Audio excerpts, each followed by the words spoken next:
The crystal chandelier above the private dining room cast cold light across the faces of the Mitchell family.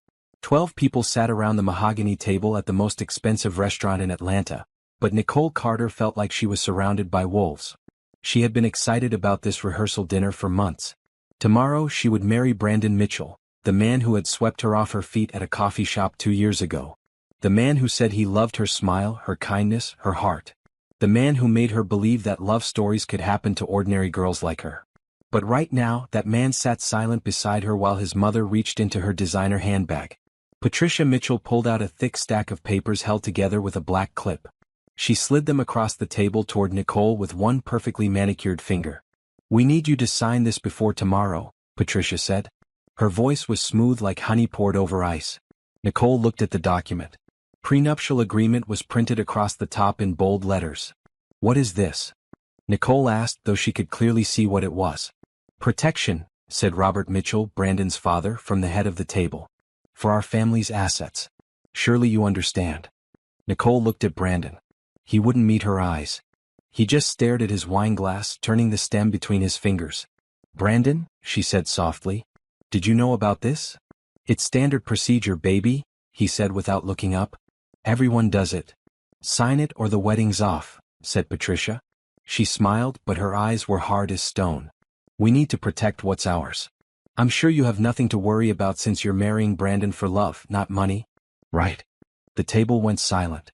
Nicole could feel every pair of eyes on her. Brandon's sister Candace smirked behind her napkin. His brother Victor checked his watch like he was bored.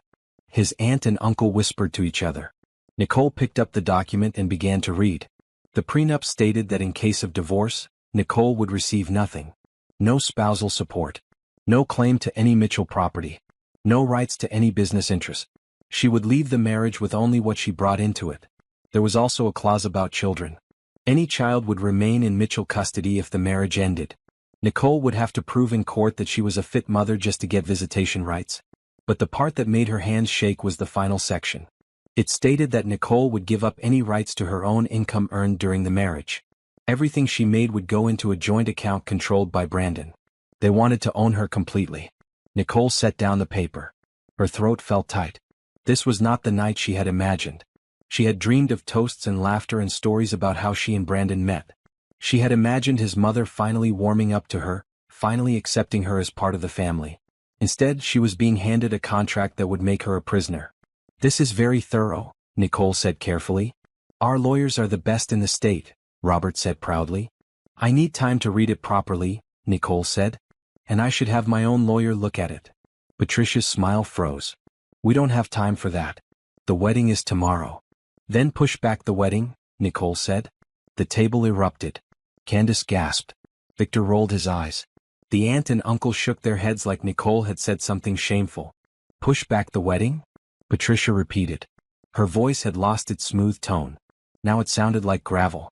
"Do you know how much we've spent on this event? Do you know how many important people have cleared their schedules to attend? You want us to tell the governor's wife that we're rescheduling because the bride needs to read?" "Mother," Brandon said quietly. "No," Patricia snapped at him. "I told you this would happen. I told you she wasn't right for this family. A nurse from nowhere with no people and no connections. We welcomed her, and this is how she repays us." Nicole felt her face grow hot. "I haven't refused to sign it. I just want to understand what I'm signing." "What's there to understand?" Robert demanded. "You get nothing because you have nothing. You should be grateful we're allowing you into this family at all." Nicole sat very still. She could feel her heart beating in her ears. She could feel the weight of their stares, their judgment, their contempt. They thought she was nothing. They thought she was a poor girl from the wrong side of town who had gotten lucky. They thought she should get on her knees and thank them for letting her touch their precious son. They had no idea that sitting in that chair, wearing a simple black dress from a department store, was a woman worth more than the Mitchell family and all their crumbling businesses combined. Nicole had $10 million in the bank. She had kept it secret for years, wanting someone to love her for herself. She had worn normal clothes, driven a used car, lived in a modest apartment. She had wanted to find a man who didn't care about money. She thought Brandon was that man. Now she realized Brandon was nothing but a puppet. And his family held the strings. Nicole looked at the prenup again. She looked at the clause that would take her own earnings. She looked at the part about children. She looked at all the ways they planned to trap her. Then she looked at Patricia Mitchell, who was watching her with cold satisfaction, waiting for Nicole to break. "I'll give you my answer tomorrow," Nicole said. "Before the ceremony." "That's not acceptable," Patricia said. "It's my final offer." Nicole stood up from the table. Her legs felt weak, but she kept her back straight. "Thank you for dinner." She walked out of the private room without looking back. She could hear them talking about her before she even reached the door. She heard words like ungrateful and gold digger, and I knew she would be trouble. Brandon didn't follow her. Nicole walked through the restaurant with her head held high. She pushed through the front door and stepped into the cool night air. Then she leaned against the brick wall and let the tears fall. She cried for the love she thought she had found. She cried for the future she had imagined with Brandon. The house, the children, the growing old together. She cried for the girl who had believed that someone could love her without conditions. But as she wiped her eyes, something else began to grow inside her. It started small like a spark in dry grass. But it spread quickly, burning away the hurt, the shame, the sadness. It was anger. These people had smiled in her face while planning to control her. Brandon had held her hand while keeping secrets. His family had pretended to welcome her while looking down on her the whole time. They wanted her to sign away her dignity. They thought she had no choice. They thought she had nothing. They were wrong. Nicole straightened up. She took a deep breath of the night air. She looked up at the stars above the city lights. She was not going to cry anymore. She was going to make them pay. Nicole sat in her car outside her apartment building, gripping the steering wheel like it was the only thing keeping her grounded. The prenup papers sat on the passenger seat, their pages slightly crumpled from being shoved into her purse. She needed to think. She needed to be smart about this. But first she needed to remember who she was. Nicole Carter was born in a small town in Georgia called Millbrook. Her mother died when she was 8, cancer that spread too fast for the doctors to catch. Her father worked double shifts at the local factory to keep food on the table and a roof over their heads. Then when Nicole was 16 he died too. Heart attack in the break room. Gone before the ambulance arrived. Nicole became an orphan overnight. She had no siblings, no aunts or uncles who wanted to take in a teenager. She was 2 weeks away from being sent into foster care when her grandmother stepped in. Grandma Ruth was her mother's mother. She lived alone on 40 acres of land outside Millbrook that had been in the family for 4 generations. She was 73 years old, walked with a cane, and had a tongue sharper than a razor blade. "You'll live with me," Grandma Ruth said at the funeral. "And you'll finish school. I didn't raise your mama to have her only child become a dropout." Nicole moved into the old farmhouse. She helped her grandmother with the garden and the chickens. She studied hard and graduated high school with honors. She got a scholarship to Georgia State University, where she earned her nursing degree. Grandma Ruth died peacefully in her sleep 2 days after Nicole's graduation. She was 80 years old. Nicole was devastated. Grandma Ruth was the last family she had. The old woman had been tough on her, but she had also taught Nicole how to be strong. How to stand up straight when the world tried to push you down. How to keep your dignity when people treated you like dirt. "Don't ever let anyone make you feel small," Grandma Ruth used to say. "You come from good people. We may not have fancy things, but we have pride. Don't you ever forget that." Nicole inherited everything Grandma Ruth owned: the farmhouse, the land, the old truck that barely ran. She was 22 years old with a nursing degree and 40 acres of Georgia clay. She was about to put the land up for sale when she got a phone call that changed her life. "Miss Carter? This is Howard Green from Pinnacle Resources. We're very interested in your property." Nicole had never heard of Pinnacle Resources. She looked them up online. They were a major company that extracted minerals from the earth: lithium, cobalt, copper. "Why are you interested in my land?" she asked. "Because it's sitting on top of one of the largest lithium deposits we've found in the southeast," Mr. Green said. "We'd like to buy the mineral rights." Nicole didn't know much about lithium. She did some research. She learned it was used in batteries, for phones, laptops, electric cars. Demand was going through the roof. Prices were climbing every year. She hired a lawyer. Not just any lawyer, but a specialist in mineral rights and natural resources. She paid him with the last of her savings from her nursing job. The negotiations took 4 months. Pinnacle Resources started with an offer of $500,000. Nicole said no. They came back with $1 million. She said no. They went up to $3 million, then $5 million. Nicole held firm. "That land is my grandmother's legacy," she told her lawyer. "I'm not going to let them steal it."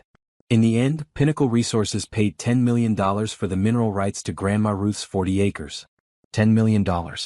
Nicole sat in the bank when the wire transfer came through. She stared at the number on the screen. She couldn't breathe. She couldn't think. She was a millionaire. Her first instinct was to tell everyone. She wanted to scream it from the rooftops. She wanted to buy a big house and a fancy car and designer clothes. But then she remembered something Grandma Ruth had told her years ago. Money changes people, the old woman said. It makes some people greedy. It makes others jealous. And it makes it real hard to know who your true friends are. Nicole decided to keep her money a secret. She kept working as a nurse. She stayed in her modest apartment. She drove her used Honda. She shopped at regular stores and ate at regular restaurants. She invested most of her money with a financial advisor who came highly recommended. She set up accounts and trusts and funds that would make her money grow. She donated to charities that helped orphans and paid for scholarships for nursing students. But she never told anyone how much she was worth. Not even when she met Brandon Mitchell. He had walked into the coffee shop where she was reading a book. He was handsome, charming, well-dressed. He asked if he could sit at her table because all the other seats were taken. They talked for 2 hours. He told her he came from a wealthy family but that he wanted to make his own way in the world. He said he was tired of people only caring about his name and his money. He said he wanted to find someone real. Nicole thought she had found someone who understood her. When she met his family, she knew they didn't approve. Patricia looked at her like she was a stain on the carpet. Robert asked what her father did for a living, and when she said he worked in a factory, he didn't ask any more questions. But Brandon always defended her. He said his family would come around. He said they just needed time to see how wonderful she was.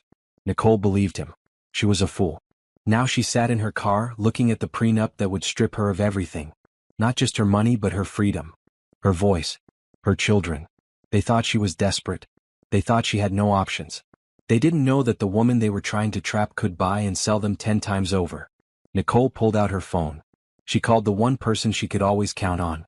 "Hey girl," said Tasha, her best friend since college. "Aren't you supposed to be at your fancy rehearsal dinner?" "I left early," Nicole said. What happened?" Nicole told her everything. The prenup. The demands. Brandon's silence. Patricia's threats. When she finished, Tasha was quiet for a long moment. "Please tell me you didn't sign that mess," Tasha said. "I didn't sign it." "Good. Because if you did, I was going to drive over there and smack some sense into you myself." Nicole almost smiled. "Almost. What am I going to do, Tash?" "The wedding is tomorrow." "I'll tell you what you're going to do," Tasha said. "You're going to take that $10 million and you're going to remind those people who they're dealing with. They think you're nothing? Show them everything." Nicole closed her eyes. She thought about Grandma Ruth. She thought about her parents. She thought about all the years she had worked hard and kept quiet and tried to be humble. Maybe it was time to stop being humble. Maybe it was time to roar. "I need your help," Nicole said. "I'm already grabbing my keys," Tasha replied. "Let's burn it down." Tasha showed up at Nicole's apartment 20 minutes later with a bottle of wine and a notepad. She was wearing sweatpants and a bonnet, which meant she had run out the door without caring what she looked like. That was how Nicole knew her friend was serious. "Okay," Tasha said, settling onto the couch and pouring 2 glasses. "Start from the beginning. And I mean the real beginning. When did things start feeling wrong?" Nicole took a long sip of wine. She had been so focused on the prenup that she hadn't let herself think about the other things. The little moments she had pushed aside because she wanted to believe in her fairy tale. 6 months ago, Nicole said slowly. "Maybe longer." 6 months? Girl, that's half your engagement. "I know." Nicole stared at her glass. Brandon started working late. Like really late. He said his father was giving him more responsibility at the company. He said he had to prove himself. And you believed him? Why wouldn't I? He's always wanted his father's approval. It made sense. Tasha wrote something on her notepad. "What else?" "The phone calls," Nicole said. "He started leaving the room whenever his phone rang. He said it was work stuff, confidential business. But he never used to do that before. We used to tell each other everything." Tasha said in that tone that meant she was not impressed. "What else?" Nicole felt her chest tighten. She didn't want to say the next part out loud because saying it would make it real. 3 weeks ago, she said quietly, I found a receipt in his jacket pocket. From a hotel downtown. The Monarch. Tasha stopped writing. "What did he say?" "He said it was for a client meeting. He said sometimes they book conference rooms at hotels because the office doesn't have enough space." "And you checked that?" "No." Nicole's voice was small. I wanted to trust him. Tasha put down her pen. She took Nicole's hands in hers. Listen to me, Tasha said firmly. I love you like a sister. That's why I'm going to say this straight. Brandon has been lying to you. That family has been using you. And if you walk down that aisle tomorrow, you are going to regret it for the rest of your life. Nicole's eyes filled with tears. I know. I think I've known for a while. I just didn't want to see it. That's how they get you, Tasha said. They make you doubt yourself. They make you think you're crazy for noticing what's right in front of your face. Nicole wiped her eyes. She thought about all the times she had questioned herself. All the times Brandon had explained away her concerns and made her feel silly for worrying. I need to know the truth, Nicole said. I need proof. Then let's get proof, Tasha said. Tomorrow is supposed to be your wedding day. Let's make sure you know exactly who you're marrying before you walk down that aisle. They made a plan. Nicole would go through Brandon's things while he was out. She would check his phone, his emails, his credit card statements. Tasha would do some digging online, looking for any information about the Mitchell family's finances. What about the prenup? Nicole asked. You're not signing that thing, Tasha said firmly. But you're also not going to refuse it. Not yet. You're going to smile and play along until we know what we're dealing with. Nicole nodded. It went against everything in her heart to pretend. But she knew Tasha was right. She needed information before she made any moves. That night, Nicole barely slept. She lay in bed and stared at the ceiling, thinking about every moment of her relationship with Brandon. Every kiss, every promise, every plan they had made together. Had any of it been real? She thought about the way he used to look at her in the beginning. Like she was the most beautiful woman in the world. Like he couldn't believe his luck. When had that look changed? She thought about the first time she met his parents. Patricia had barely shaken her hand. Robert had looked her up and down like he was inspecting merchandise. She seems very simple, Patricia had said to Brandon, not even bothering to whisper. I suppose that has its charms. Brandon had laughed it off. He said his mother didn't mean anything by it. He said Patricia just needed time to warm up. 2 years later, Patricia was still ice cold. Nicole realized now that she had been making excuses for all of them. Brandon, his parents, his siblings. She had bent over backward trying to fit into their world, trying to prove she was good enough. But she was never going to be good enough for them. Not because she was lacking anything, but because they were the ones who were broken. They were so obsessed with money and status that they couldn't see the value in anything else. The next morning, Nicole put on her game face. She texted Brandon that she was sorry about leaving the dinner early. She said she just needed some air. She said she was ready to talk about the prenup. Brandon called her immediately. Baby, I'm so glad you're being reasonable, he said. His voice was sweet as honey. I know my family can be a lot, but they just want what's best for us. I understand, Nicole said, keeping her voice calm. Can we meet for lunch? Just the two of us. Of course. I'll pick you up at noon. Nicole hung up and looked at herself in the mirror. She saw a woman who had spent 2 years trying to be loved. A woman who had hidden her true self because she wanted to be accepted for who she was inside. Well, that woman was gone. From now on, Nicole was going to be smart. She was going to be strategic. She was going to find out every dirty secret the Mitchell family was hiding. And then she was going to make them pay. At noon, Brandon arrived in his BMW. He was wearing an expensive suit and his perfect smile. He kissed Nicole on the cheek and opened the car door for her like a gentleman. You look beautiful, he said. Thank you, she replied. They drove to a restaurant that Brandon loved, an upscale place with white tablecloths and waiters in bow ties. He ordered for both of them without asking what she wanted. He always did that. Nicole used to think it was romantic. Now she saw it for what it was. Control. So, Brandon said, reaching across the table to take her hand. About the prenup. I read it last night, Nicole said. All of it. And? It's very thorough. Brandon smiled. My mother's lawyers are the best. They don't miss anything. I noticed. Nicole paused. There's a clause about my earnings going into a joint account. For tax purposes, Brandon said smoothly. It's better for both of us. And the clause about children? Brandon's smile flickered just slightly. That's standard in families like ours. The Mitchell name has to be protected. Protected from whom? Nicole asked. From anyone who might try to take what isn't theirs. Nicole looked into his eyes. This was the man she had loved. The man she had planned to build a life with. The man she had trusted with her future. And now he was sitting across from her, casually explaining why she would have no rights to her own children. "I'll sign it," Nicole said. Brandon's face lit up. "Really? On one condition. I want my own lawyer to review it first, just to explain the legal terms to me. I don't understand all the language." Brandon hesitated. "The wedding is tomorrow, Nicole." "I know. I'll have an answer by tonight. I just need a few hours." He studied her face, looking for something. Suspicion, maybe. Resistance. But Nicole kept her expression neutral. She had learned from the best, after all. She had watched Patricia Mitchell smile while delivering poison for 2 years. "Fine," Brandon said finally. "Tonight. But don't keep my mother waiting too long. You know how she gets." "I know exactly how she gets," Nicole said. After lunch, Brandon dropped her off at her apartment. He kissed her goodbye and told her he loved her. Nicole smiled and said it back. Then she went inside and called Tasha. "I need you to find me a private investigator," she said. "The best one in Atlanta."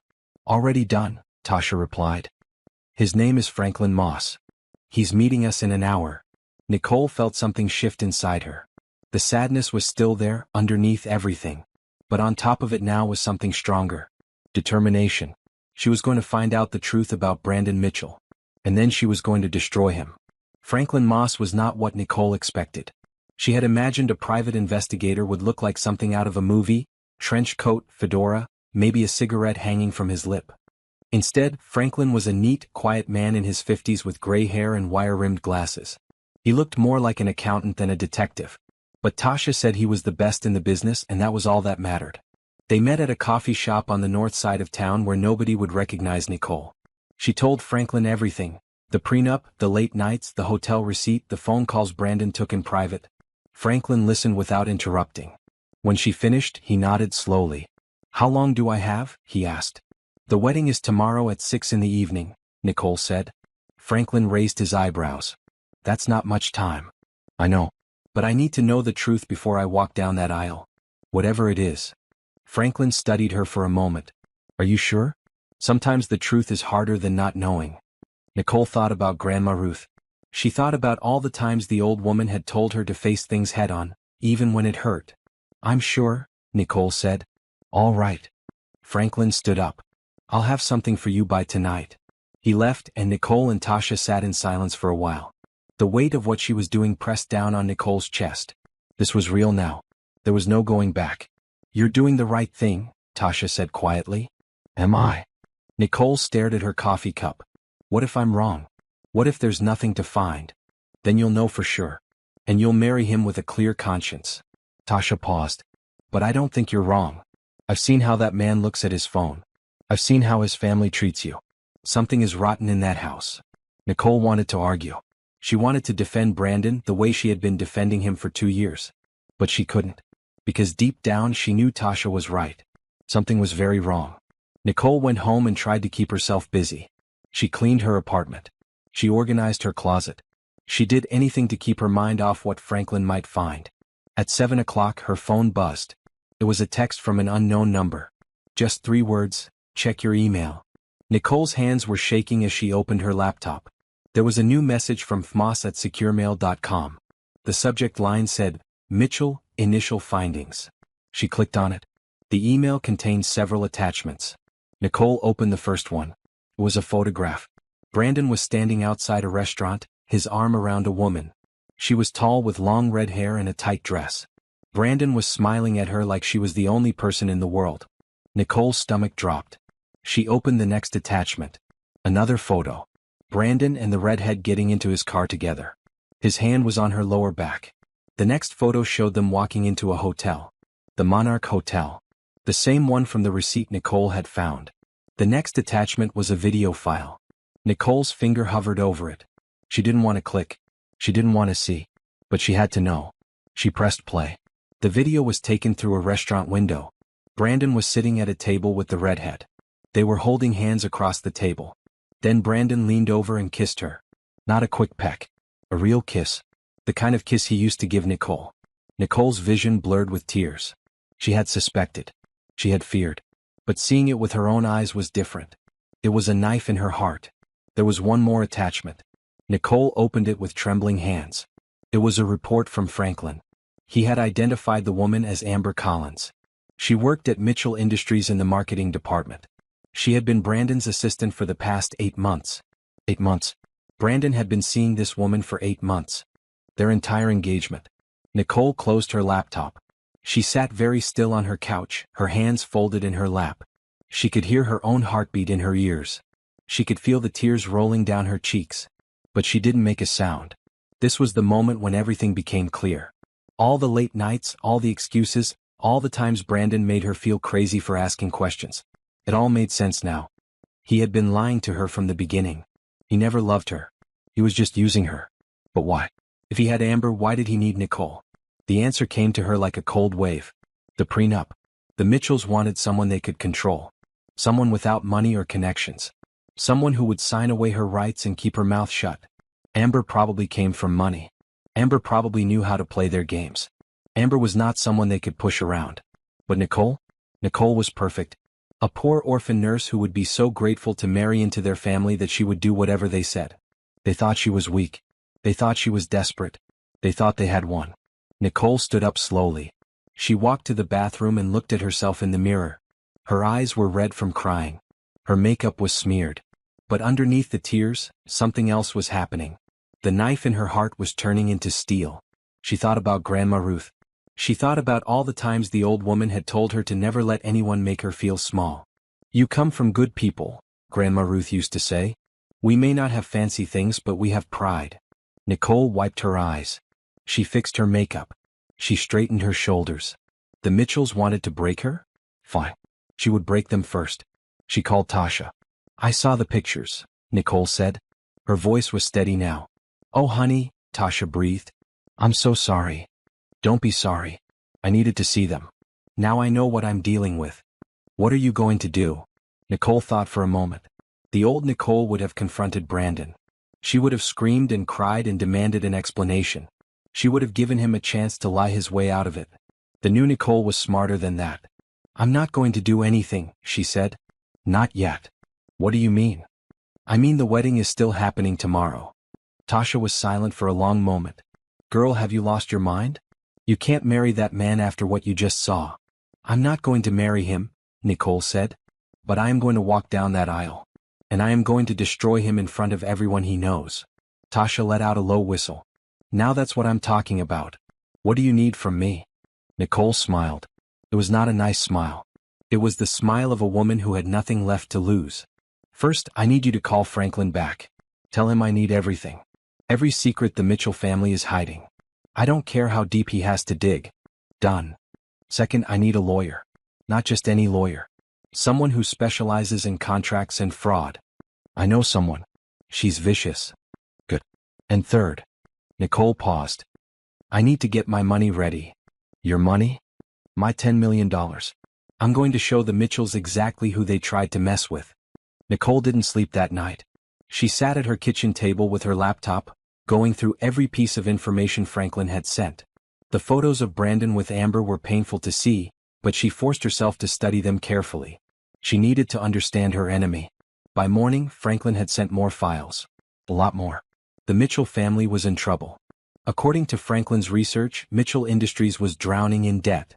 They had made bad investments, lost major clients, and taken out loans they couldn't repay. Their net worth, which they liked to brag about at cocktail parties, was mostly smoke and mirrors. They were 6 months away from bankruptcy. That's why they needed Nicole. Not her money, they didn't know about that. They needed a daughter-in-law they could control. Someone who would stand by Brandon's side and smile for the cameras while they scrambled to save their sinking ship. Someone who would give them grandchildren with the Mitchell name. Someone who had no power to question anything they did. Nicole was supposed to be their puppet. But puppets don't have $10 million and a very angry best friend. At 9 in the morning, Nicole met with the lawyer Tasha had recommended. Her name was Denise Walker and she was exactly as advertised, vicious. She was a tall woman with sharp eyes and a no-nonsense attitude. She read through the prenup in 10 minutes and laughed out loud. "They really thought you would sign this?" Denise said. "This is the most one-sided agreement I've ever seen. It's borderline illegal." "What do you mean?" Nicole asked. "This clause about your earnings? It essentially makes you an indentured servant. And this custody language? No court in Georgia would enforce this. It's designed to scare you into compliance, not to hold up legally. So it's useless? It's worse than useless. It shows intent to defraud. If you signed this and later discovered they were hiding their debt, you could sue them for fraud. Nicole leaned forward. They hid their debt? According to these financial records your investigator found, yes.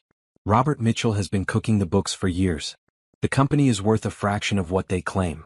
If you married Brandon without knowing this, you would be taking on his liabilities. So they wanted me to save them? They wanted you to go down with them, Denise said, while they tried to find a way out. Nicole sat back in her chair. She thought she had understood how low the Mitchells could go. She was wrong. This was worse than an affair. This was financial predation. What are my options? Nicole asked. Denise smiled. It was not a warm smile. You have several. You could walk away and never see them again. You could sue them for fraud. Or, she paused. You could do something more creative. Like what?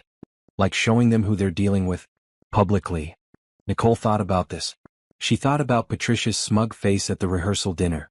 She thought about Robert looking down his nose at her. She thought about Brandon kissing Amber while wearing the engagement ring Nicole had helped him pick out. She thought about Grandma Ruth telling her to never let anyone make her feel small. Tell me more, Nicole said. They talked for 2 hours. Denise explained the legal options, the risks, and the potential rewards. By the time they finished, Nicole had a plan. She left Denise's office and made one more stop, the bank. She met with her financial advisor and moved her money around. She set up a new business account. She opened a charitable foundation in her grandmother's name. And she made sure that every penny was protected, visible, and ready to be revealed. That afternoon, Nicole went to the Mitchell estate for the final wedding preparations. She smiled at Patricia. She kissed Brandon. She pretended everything was fine. Did you have a chance to review the prenup? Patricia asked, watching Nicole like a hawk. I did, Nicole said sweetly. My lawyer looked it over this morning. Patricia's eye twitched. You hired a lawyer? Just to explain the legal terms. You know how confusing all that language can be. Nicole smiled. I'll have my answer at the ceremony. The ceremony? That's very dramatic. Well, Nicole said, I wanted to make sure the whole family was there when I gave my response. Patricia didn't like that. Nicole could tell by the way her jaw tightened. But what could she say? Nicole was being cooperative. She was being polite. She was playing their game. She was just playing it better. That evening, Nicole went home and prepared for what was coming. She laid out her wedding dress, a gorgeous white gown she had spent months choosing. She looked at it hanging in her closet and felt a strange mix of emotions. She had imagined wearing this dress while becoming Brandon's wife. She had imagined walking down the aisle toward her future. She had imagined the happiest day of her life. Now she would wear it for something very different. But she would still walk down that aisle. And it would still be unforgettable. Tasha came over that night. They didn't drink wine or laugh or do the things brides were supposed to do the night before their wedding. Instead, they went over the plan. Every detail. Every step. Every word. Are you nervous? Tasha asked. No, Nicole said. And she meant it. The tears were gone. The heartbreak was stored away in a box she would deal with later. Right now there was only focus. You know this is going to change everything, Tasha said. Your life won't be the same after tomorrow. Good, Nicole replied. It's time for a change. That night, Nicole lay in bed and thought about the woman she used to be. The girl who had lost her parents too young. The orphan who had worked so hard to build a life. The woman who had hidden her fortune because she just wanted to be loved for herself. That woman had been searching for something. Acceptance. Belonging. Family. Now she knew the truth. She didn't need their acceptance. She didn't need to belong anywhere that required her to be small. She was her own family. And tomorrow she would show the world exactly what that meant. The morning of the wedding, Nicole woke up early. The sun was just coming up, painting her bedroom in soft gray light. For a moment, she lay still, letting herself feel the weight of what was coming. This was supposed to be the happiest day of her life. Instead, it would be the most important. She got out of bed and went through her morning routine, shower, skincare, a light breakfast she could barely taste. Tasha arrived at 8 with coffee and a garment bag. You ready? Tasha asked. More than ready. The hair and makeup team arrived at 9. Nicole had hired them weeks ago, back when she thought she was preparing for a real wedding. Now they were preparing her for something else entirely. But they didn't need to know that. Nicole sat in the chair and let them work. Her hair was styled in an elegant updo with soft curls framing her face. Her makeup was flawless, Glowing skin, dramatic eyes, nude lips. She looked like a bride in a magazine. She looked like a woman about to get married. But her eyes told a different story. They were calm, focused, ready. At noon, Nicole put on her wedding dress. It was a beautiful gown, fitted bodice, flowing skirt, delicate lace that caught the light. She had loved this dress from the moment she saw it. She had imagined Brandon's face when he saw her walking toward him. Now she imagined the faces of the entire Mitchell family when they realized what they had done. Tasha helped her with the zipper and adjusted the train. Then she stepped back and looked at Nicole with tears in her eyes. "You're the most beautiful bride I've ever seen," Tasha said. "And the bravest woman I know." "Don't make me cry," Nicole said. "I'm not going to waste my makeup on tears." They laughed. Felt good to laugh. It felt like releasing some of the tension that had been building for days. Nicole's phone buzzed. It was a text from Brandon. "Can't wait to see you at the altar. I love you, baby." Nicole looked at the message for a long moment. 2 weeks ago, this text would have made her heart flutter. Now it just made her stomach turn. She typed back, "See you soon." Then she put down the phone and picked up a folder that was sitting on her dresser. It contained everything: the photos of Brandon and Amber, the financial records showing the Mitchell family's debt, the predatory prenup designed to trap her. She also had something else. A document showing her net worth.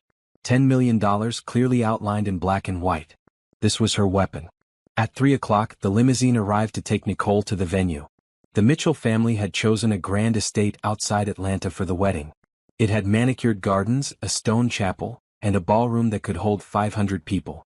500 people who were about to witness something they would never forget. Nicole climbed into the limo with Tasha by her side. They didn't speak during the drive. There was nothing left to say. The plan was in place. All that remained was to execute it. When they arrived at the estate, Nicole could see the guests already gathering. Expensive cars lined the driveway.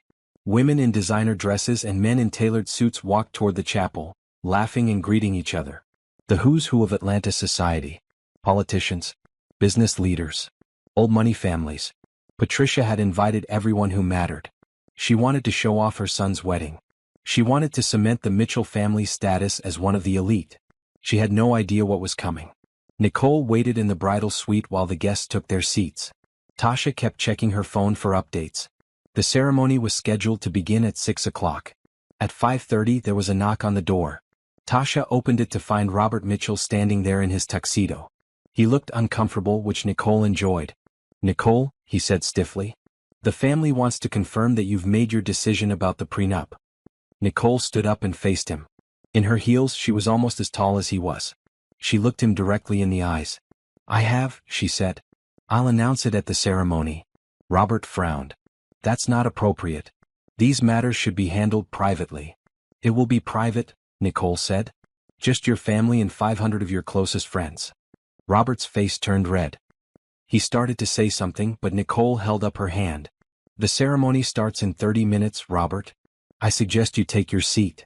He stared at her for a moment, clearly not used to being dismissed.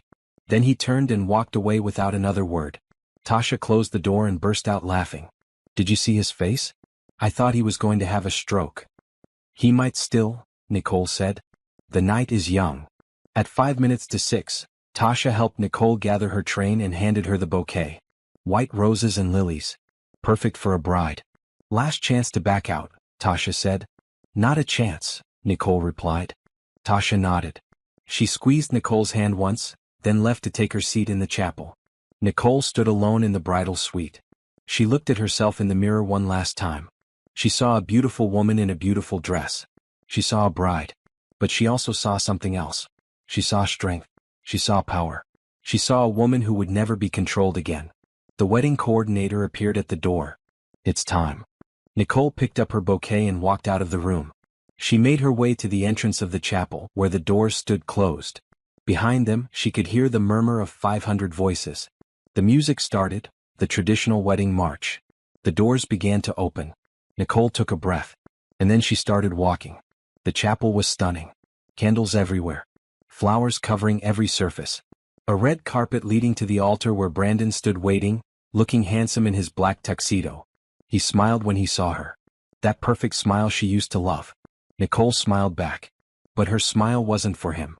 It was for what was about to happen. She walked slowly down the aisle just like she had practiced. She nodded at the guest she recognized.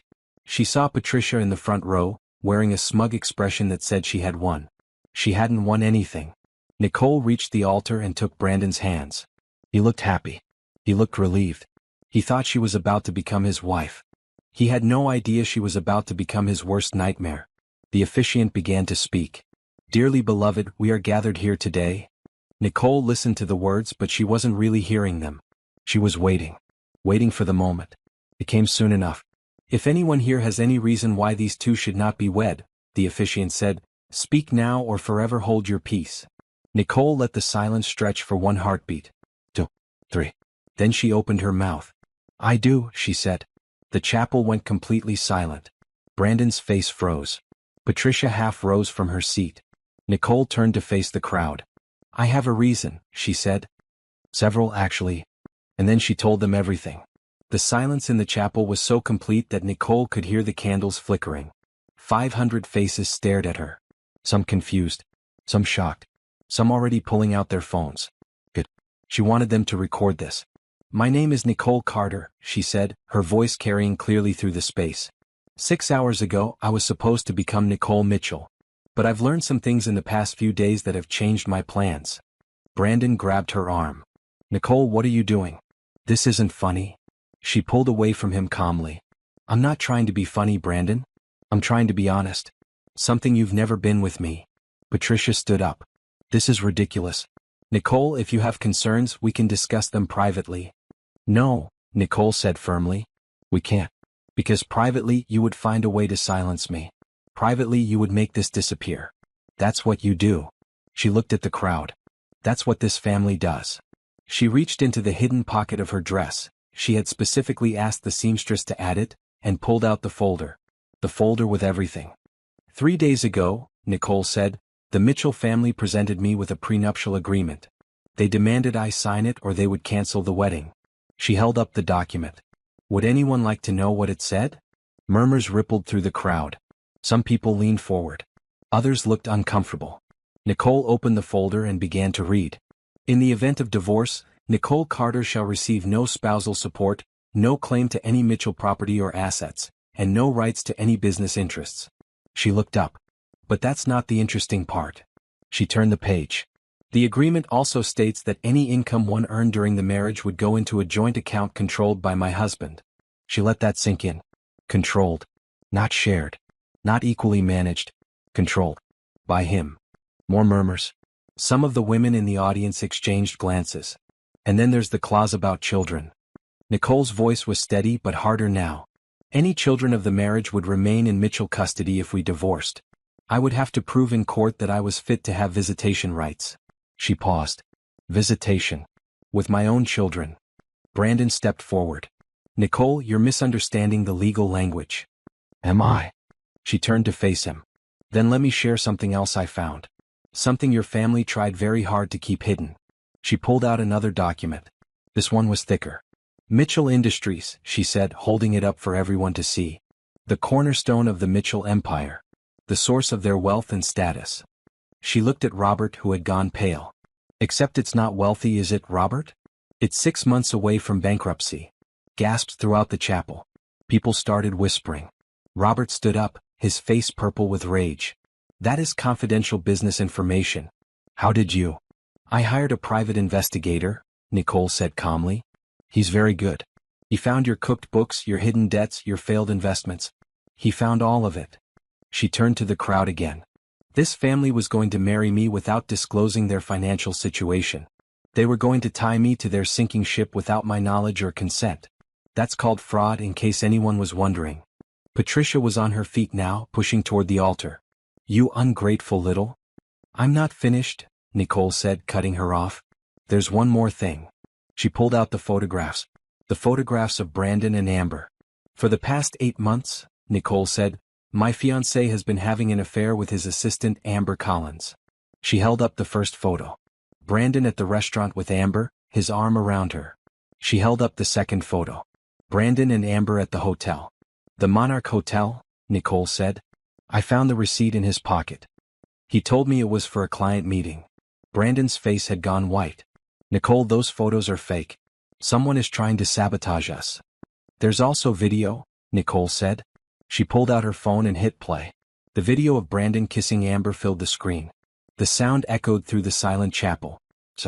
Or. A few people actually laughed, the uncomfortable laughter of people who couldn't believe what they were seeing. Nicole stopped the video and looked at Brandon. He looked like he might faint. You asked me to sign a prenup that would take everything from me, she said quietly. But you couldn't even stay faithful for the 8 months we were engaged. Brandon opened his mouth but nothing came out. Nicole turned back to the crowd one final time. I'm sure you're all wondering why I'm here. Why I got dressed up and walked down this aisle if I knew all of this. She paused. It's because I wanted you all to see the truth. I wanted 500 witnesses to know exactly who the Mitchell family is. She looked at Patricia, who was frozen in place, her perfect makeup unable to hide her shock. You thought I was a nobody, Nicole said. A poor orphan nurse you could push around. You thought I would sign whatever you put in front of me because I was desperate to belong to your family. She reached into her folder one more time and pulled out the final document. I'm not a nobody, she said. And I'm not poor. She held up the paper. It showed her bank statements, her investment accounts, her net worth. $10 million, she said. I've had it for years. I kept it a secret because I wanted someone to love me for myself, not my money. I thought Brandon was that person. She looked at him. I was wrong. The chapel erupted. People were talking, gasping, taking photos. There was chaos. Nicole dropped the folder on the altar and turned to walk away. The wedding is off, she said over her shoulder. I won't be signing your prenup, Patricia. And I won't be joining your family. You can keep your debt and your lies and your cheating son. I want no part of it. She walked back down the aisle with her head held high. Tasha met her at the door, grinning from ear to ear. That was the most incredible thing I've ever seen, Tasha whispered. Let's go, Nicole said. They walked out of the chapel together. Behind them, Nicole could hear shouting. Brandon calling her name. Patricia yelling at Robert. Guests talking over each other. But Nicole didn't look back. She climbed into the limousine and closed the door. Through the tinted window, she could see people streaming out of the chapel, staring at the car. Where to? The driver asked. Nicole thought for a moment. Then she smiled. Take me home, she said. I have a new life to start. The next morning, Nicole woke up in her own bed for the first time as a truly free woman. No engagement ring on her finger. No wedding to plan. No Mitchell family to impress. Just herself. It felt strange. Strange and wonderful. Her phone had been blowing up all night with texts and calls. Brandon had called 47 times. Patricia had left voicemails that ranged from pleading to threatening. Even Candace and Victor had reached out, trying to smooth things over. Nicole didn't respond to any of them. Instead, she called Denise Walker. It's done, Nicole said. Now what? Now we go on the offensive, Denise replied. I've already filed a complaint with the Georgia Bar Association about their lawyer's conduct with that prenup. It was clearly designed to defraud you. What about the debt they hid? I'm working on that too. There's a strong case for civil fraud. You entered into an engagement without being informed that you would be taking on their liabilities. I want them to face consequences, Nicole said. Real consequences. They will. Trust me. The fallout started almost immediately. The video from the wedding had gone viral overnight. Someone in the chapel had recorded the whole thing and posted it online. By morning it had been viewed over 1 million times. Rich family exposed at their own wedding, read the headline on the local news. Bride drops bombshell, fiancé cheating, family bankrupt, said another. Mystery woman has $10 million, walks out on Millionaire, was the clickbait that spread fastest. Nicole watched the coverage with a strange detachment. This was her life being dissected by strangers. But it didn't feel like her life anymore. It felt like a story about someone else. The Mitchells tried to spin the narrative. Patricia gave a tearful interview where she claimed Nicole had seduced her son for his money. Robert said the company's financial troubles were exaggerated. Brandon posted on social media that the photos were fake. But nobody believed them. The evidence was too strong. The video was too clear. And besides, everyone loves a story about rich people getting their comeuppance. Within a week, Mitchell Industries lost 3 major clients. Investors pulled out of pending deals. The banks that had been patient with their loans started calling them in. Within a month, the company declared bankruptcy. Robert Mitchell was investigated for financial fraud. It turned out the cooked books went deeper than anyone realized. He had been lying to investors and partners for years. He was arrested and charged with multiple counts of securities fraud. Patricia filed for divorce immediately. She claimed she knew nothing about Robert's crimes and was as much a victim as anyone. Nobody believed that either, but she managed to avoid criminal charges. Brandon tried to distance himself from the scandal. He quit his job at the company, not that there was a company left, and tried to rebrand himself as an independent businessman. But his reputation was destroyed. Nobody wanted to work with the cheating son of a fraudster. Nicole heard that Amber dumped him 2 weeks after the wedding disaster. Apparently, she wasn't interested in a man without money or prospects. How fitting. As for the prenup lawyers, they were suspended pending investigation. It turned out the Mitchell family was not their only client they had helped create predatory agreements for. Other women came forward with similar stories. Nicole was glad. She had always known that if she was being treated this way, others must be too. Maybe her very public explosion would help them find justice too. Through it all, Nicole stayed quiet. She didn't give interviews. She didn't post on social media. She let her actions speak for themselves. Tasha told her she was becoming a folk hero. There are Facebook groups dedicated to you, Tasha said, laughing. Women are calling you the prenup slayer. That's ridiculous, Nicole said. It's amazing. You're like a real-life superhero. Nicole didn't feel like a superhero. She felt tired and sad and relieved all at the same time. She had done what needed to be done, but she didn't enjoy it. She didn't take pleasure in watching the Mitchell family crumble. She just wanted to move on. And finally she could. 2 months after the wedding that wasn't, Nicole stood in the offices of her new company. It was a small space in Midtown Atlanta, just a few rooms with desks and computers and a conference table. But it was hers. She had decided to start a healthcare consulting firm. She would use her nursing experience and her business resources to help hospitals improve their patient care. It was something she had dreamed about for years but never had the courage to pursue. Now she had all the courage in the world. Welcome to Carter Healthcare Solutions, Tasha said, standing beside her. It's really happening. It's really happening, Nicole agreed. She looked around at the empty office. Soon it would be filled with employees and clients and all the busy work of building something from scratch. It wouldn't be easy. Nothing worth doing ever was. But she was ready. She was finally ready to live the life she deserved. 6 months after the wedding disaster, Nicole barely recognized her own life. Carter Healthcare Solutions had taken off faster than she ever expected. It started with one contract, a small hospital in Macon that needed help with their patient intake procedures. Nicole flew down there herself, spent 2 weeks studying their systems, and came back with a plan that saved them hundreds of thousands of dollars while improving patient satisfaction. Word spread. Soon she had 3 clients. Then 10. Then 20. Hospitals, clinics, nursing homes, they all wanted what she was offering. Real solutions from someone who understood healthcare from the inside. Nicole hired her first employee within 2 months. Then 5 more. Then a dozen. She moved from the small office to a bigger one with a view of the skyline. She was featured in a business magazine as one of Atlanta's rising entrepreneurs. Tasha was her director of operations. It had taken some convincing. Tasha had a good job at a marketing firm, but Nicole needed someone she could trust completely. And there was no one she trusted more. You know what the best part is? Tasha said one evening as they were closing up the office. You built this yourself. No Mitchell money. No family connections. Just you and your brain and your $10 million in seed capital. Nicole smiled. The $10 million definitely helped. But it's not just the money. You could have just invested in real estate and lived off the interest forever. Instead, you created jobs. You're helping people. You're making a difference. That was the part that mattered most to Nicole. The money had never been about buying things or showing off. It was about security, freedom, the ability to build something meaningful. And she was building it. But as much as Nicole loved her work, she knew something was still missing. She hadn't dated since Brandon. She hadn't even thought about it. Every time someone showed interest, a colleague, a client, a man at the coffee shop, she shut it down. She wasn't ready. She didn't know if she would ever be ready. The betrayal still lived inside her. The memory of those photos. The humiliation. The loss. She had won, yes. But winning didn't undo the hurt. Then she met Damian Brooks. It happened at a charity event for a children's hospital.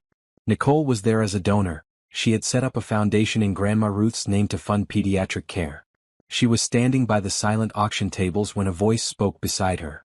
The vintage saxophone, the voice said. That's what I'm bidding on. Nicole turned and saw a tall man in a well-fitted suit. He had warm brown skin, a neat beard and eyes that crinkled when he smiled. "You play saxophone?" she asked. "I try to," he said. "I'm better at architecture, but music is my first love." "Architecture?" "Damian Brooks." He extended his hand. "I design buildings for people who have too much money and too little taste." Nicole laughed. It was unexpected. She hadn't laughed at a stranger's joke in months. "Nicole Carter," she said, shaking his hand. "I'm in healthcare consulting." "I know who you are," Damian said. "You're the woman who exposed the Mitchell family at her own wedding." Nicole's smile faded. "I suppose everyone knows about that." "Most people think you're a hero," Damian said. "I think you're brave." "Brave?" "It takes courage to stand up for yourself when everyone wants you to sit down and be quiet. Especially people with money and power." Nicole studied his face, looking for mockery or flattery. She found neither. He seemed genuine. "That's a kind thing to say," she said. "I'm not trying to be kind. I'm trying to be accurate." He smiled again. "Would you like to get coffee sometime?" "No agenda. Just two people talking." Nicole wanted to say no. That was her instinct: protect herself, keep her distance, trust no one. But something about Damian made her hesitate. "One coffee," she said finally. "No promises beyond that. That's all I'm asking for." They had coffee the next week. Then dinner the week after that. Then a walk in the park on a Sunday afternoon. Damian didn't push. He didn't pressure. He just showed up, listened, and treated her with respect. He already knew about her money, everyone did after the viral video, and he didn't care. He paid for his own meals. He never asked about her business or her accounts. He just wanted to know her. "Why?" she asked him one night over dinner. "Why do you keep asking me out? You know my history. You know I'm not easy." "I don't want easy," Damian said. "I want real. And you're the most real person I've ever met." Nicole felt something shift inside her. Something she had kept locked away since Brandon. Something that felt dangerously like hope. "I can't promise anything," she said. "I'm still figuring things out." "I know," Damian replied. "I'm patient." And he was. They dated slowly. Nicole set the pace and Damian respected it. He didn't get angry when she canceled plans because she was overwhelmed. He didn't get jealous when she spent all her time at work. He just kept showing up, consistent and steady, proving himself day by day. By the time 6 months had passed since that charity event, Nicole realized something had changed. She was happy. Not the fake happiness she had tried to convince herself she felt with Brandon. Not the desperate happiness of someone trying to fit into a place she didn't belong. Real happiness. The kind that comes from building your own life, on your own terms, surrounded by people who see you for who you truly are. Nicole stood at the window of her new apartment, a beautiful place she had bought with her own money, and looked out at the city lights. She had lost a lot, but she had gained so much more. 1 year after the wedding that changed everything, Nicole threw a party. It wasn't a big party. Just 20 people or so, her employees, a few clients who had become friends, Tasha and her husband, and Damian. They gathered in Nicole's apartment to celebrate the first anniversary of Carter Healthcare Solutions. 1 year, Tasha said, raising her glass. 100 employees. 25 million in revenue. Not bad for a woman who used to take blood pressure readings. Everyone laughed. Nicole smiled and shook her head. "It wasn't just me," she said. "It took all of us. Every person in this room helped build something special." But she knew what Tasha meant. 1 year ago, Nicole had been a woman with a broken heart and a determination to make something of herself. Now she was a CEO. A philanthropist. A woman who had turned pain into power. Damian came up beside her and slipped his arm around her waist. "You okay?" he asked quietly. "I'm great," she said. And she meant it. After the guests left, Damian helped her clean up. They worked in comfortable silence, the way couples do when they've been together long enough to not need words. "I have something for you," Damian said when the last dish was washed. "Damian, you didn't have to." "I wanted to." He pulled a small box from his pocket. Nicole's heart stopped. It was too soon for that. They had only been together a year. She wasn't ready for. She opened the box. It was a key. "It's to my apartment," Damian said. "I'm not asking you to move in. I'm just saying, you have a place. Whenever you want it." Nicole looked at the key. Such a small thing. But it meant so much. "I'm not good at this," she said. "At trusting. At letting people in." "I know," Damian said. "That's why I'm giving you a key instead of asking for one. You take the lead. I follow." Nicole felt tears in her eyes. She had cried so many times over the past year. Tears of anger, grief, frustration. But these were different. These were tears of gratitude. She kissed him. A real kiss without holding back. For the first time in a long time, she let herself feel everything. "Thank you," she whispered. "Thank you," he replied, "for giving me a chance." The next morning, Nicole got an unexpected call. "Miss Carter? This is Franklin Moss, the private investigator." She hadn't spoken to him in months. "Mr. Moss, what can I do for you? I thought you'd want to know." Brandon Mitchell was spotted working as a host at a restaurant downtown, the Marlin Grill. Nicole was quiet for a moment. Brandon, the man who was supposed to give her the world, now seating people at a restaurant. "Why are you telling me this?" she asked. "I thought you might want to see it for yourself." Closure, maybe. Nicole thought about it. She could drive down there. She could walk in and watch Brandon hand out menus. She could let him see what she had become while he had fallen so far. But what would be the point? "No," she said. "I don't need to see it." "Are you sure?" "I'm sure. Some doors should stay closed." She hung up and looked out the window. Somewhere across the city, Brandon was living his new life. Smaller, humbler, perhaps wiser, though she doubted it. Did she feel satisfaction? Maybe a little. But mostly she felt nothing. He was her past. A chapter she had closed. A lesson she had learned. She wasn't the woman who had cried in her car outside her apartment anymore. She wasn't the bride who walked down the aisle with a folder full of secrets. She wasn't the orphan trying to find a family that would accept her. She was Nicole Carter. CEO. Philanthropist. Survivor. And she didn't need to see Brandon Mitchell to know she had won. That afternoon, Nicole went to visit Grandma Ruth's grave. She hadn't been there in a while and she felt bad about that. The old woman deserved better. The cemetery was quiet and green. Nicole laid flowers on the headstone and sat down on the grass beside it. "I did it, Grandma," she said softly. "I stood up for myself. I didn't let anyone make me feel small." The wind rustled through the trees. It almost sounded like a voice. "I found someone," Nicole continued. "His name is Damien. He's kind and patient and he sees me for who I am. I think you would have liked him." She touched the cool stone. "I'm happy, Grandma. Really truly happy. And I have you to thank for that. You taught me how to be strong. You gave me the land that gave me my fortune. You showed me what it means to have pride." Nicole sat there for a long time, letting the peace of the place wash over her. She thought about everything she had been through. The losses. The betrayals. The moments when she thought she would never recover. But she had recovered. She had more than recovered. She had flourished. When Nicole finally stood up, she felt lighter than she had in years. The past was the past. The hurt was behind her. The Mitchell family was a memory that grew fainter every day. In front of her was a life she had built with her own two hands. A business that helped people. A relationship that honored her. A future that was hers to shape. Nicole walked back to her car with the sun on her face. She was going to pick up Damien and take him to dinner at her favorite restaurant. Then maybe they would walk along the river and talk about nothing important. Simple things. Happy things. She had learned that those were the things that mattered most. As she drove away from the cemetery, Nicole smiled to herself.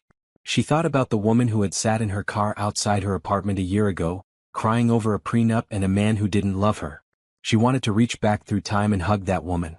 "You're going to be okay," she would tell her. "More than okay. You're going to be amazing." Because she was. She really, really was.